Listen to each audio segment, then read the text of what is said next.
Hello বন্ধুরা, তোমরা দেখছো রমেন02 ব্লগ। অনেকদিন পর তোমাদের সামনে একটা নতুন ভিডিও নিয়ে চলে এলাম। তো আমার দুটো বন্ধুকে ডাকা হয়েছে, ঘুরতে যাব। তাই বন্ধুদের বলেছি গাড়িটা ঘোরাতে আমার। দেখি কি করছে ওরা। যাচ্ছি। তো তোমরা দেখতেই পাচ্ছ বন্ধু গাড়ি ঘোরাচ্ছে। দাঁড়িয়ে আছি, কখন গাড়ি আসবে, বসবো, বেরোবো।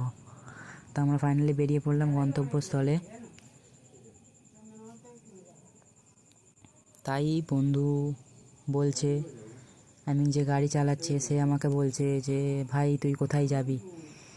তো আমি বললাম চ দেখা যাক কোথায় যাওয়া যায়, আপাতত তুই গাড়িটা চালা। তো তোমরা কমেন্ট বক্সে জানাও আমরা কোথায় যাচ্ছি।